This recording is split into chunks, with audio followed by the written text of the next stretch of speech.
So, a couple of months ago, my roommate Greg came up with the idea to start a podcast about our everyday lives. Honestly, it seemed like a great idea at first.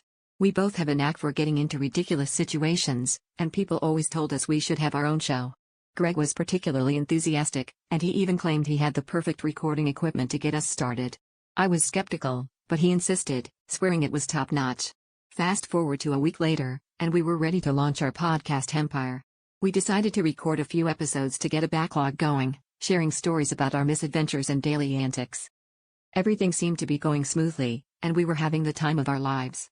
Each recording session was full of laughter and the occasional awkward silence as we tried to remember what happened during our half-baked grocery trips or the time we got lost in our own neighborhood. What puzzled me, though, was Greg's insistence on using this odd, cylindrical contraption that he would place in the middle of the table. It looked like something out of a kitchen catalog, but Greg assured me it was the latest tech in recording devices.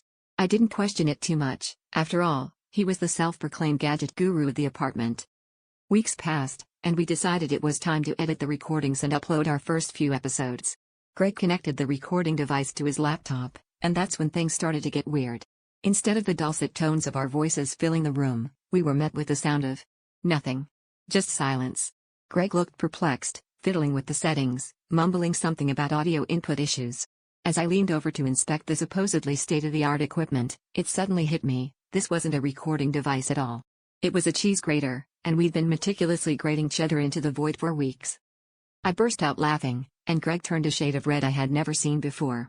He sheepishly admitted he had grabbed the wrong box when he moved in, mistaking his mom's overly fancy cheese grater for the recording equipment he ordered online. We laughed until we cried, realizing we had been pouring our hearts out to a kitchen utensil. The only thing we'd been producing was finely shredded cheddar, which, on the bright side, did wonders for our nacho game. So, if you're ever in the market for a podcast, remember, it's not Gouda if it's a grater.